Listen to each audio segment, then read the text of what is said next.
Talks international editor Isabel Oakeshott. Isabel, this is a story of our times, a story of the migrant crisis. This is the story of a guy called Abdulmawal Ibrahim Adam. He's 27 years old. He's from Sudan.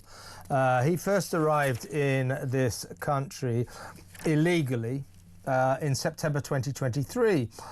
In the same year, November, he appeared at Canterbury Crown Court, where he pleaded guilty to arriving in the country without valid entry clearance and was sentenced to 7 months.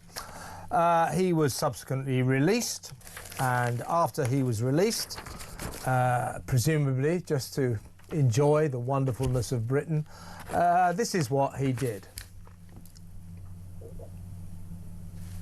So that's him there, and what you're going to see in a second is him attempting to kidnap.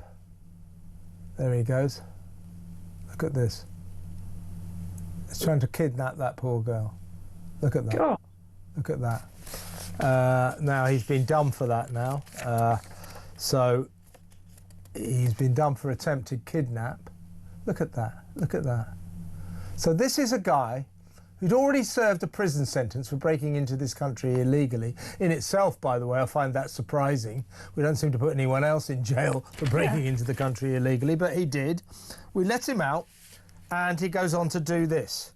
So he has pleaded guilty to attempted kidnap in Swindon Crown Court. No doubt he'll do some time in jail, and then we'll let him out again. It's unbelievable, isn't it? Yeah, it is unbelievable, and yet it's just believable. I mean, I'm still looking at this footage. It is shocking. It's a little unclear. Where is it, in a car park or just sort of? Sort of shopping centre type area in Swindon. It was 9:30 at night, so it wasn't in the small hours. It was blatant. Yeah. No, shocking scenes. Yeah.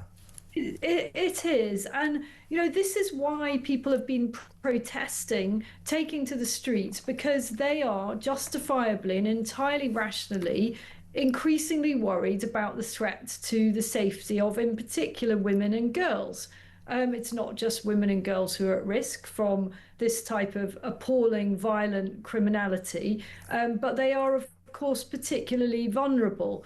And there has just demonstrably been a significant uptick in those cases, particularly around migrant hotels. And there's no point in denying that this isn't happening. It just quite simply is.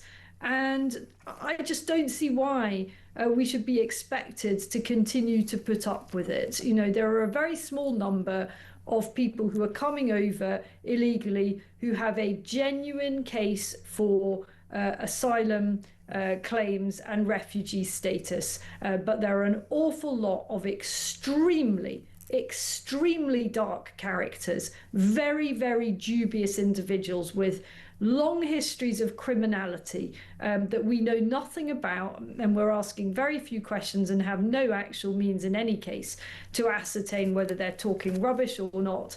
And we are simply allowing them to come into our city centres and be at liberty to roam around and do their worst. And I just think it is completely unconscionable. You know, actually the default position should be, if you break into our country, you are detained. If we can't seem to send them back immediately, then you should be detained behind bars. The idea that you should be allowed to just roam around, you know, it wouldn't happen anywhere else, would it? You know, perhaps it's ridiculous. The guy does a prison sentence. If you go to prison, that's it. You must be deported when you finish your sentence.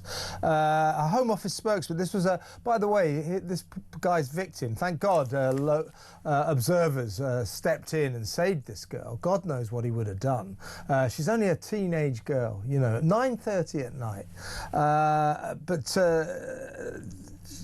The Home Office spokesman said in relation to this, when foreign nationals commit serious crimes in our country, we will always do everything in our power to deport them. And then goes on to give us some ridiculous percentages and numbers of how many people they've deported. What do you mean we will always do everything in our power to deport? No. Just Deport them, not about everything in your power. When we have a paedophile, for example, many of whom have done jail terms and been allowed to stay in this country, deport them, not do everything in your power to deport them. Your power you're the government, you should be able to deport people who go to jail. It's unbelievable, as I keep saying. Yeah, it's that phrase, everything in our power, which is such an absolute craven admission of defeat, isn't it? You know, it's just, it speaks volumes about governmental weakness to say everything. It does, doesn't it? Yeah. In our power. Yeah, you're the government. You are all powerful. And before people start writing in and ringing in and saying, yeah, but what about, you know, international human rights stuff? Well, look, we should make the laws in our own country. And that's why, as you and I agree, Kev, and as many of our listeners will also agree, we've got to get out of the European Convention on Human Rights. That doesn't mean that we start behaving with utter brutality or somehow become some kind of, you know, international pariah. We can still behave decently, but we must be able to decide who we do and don't have in our country. Plenty of other civilized countries all over the world do just that, and there's no reason why the UK, now we're not part of the EU, we don't have to be part of the ECHR either.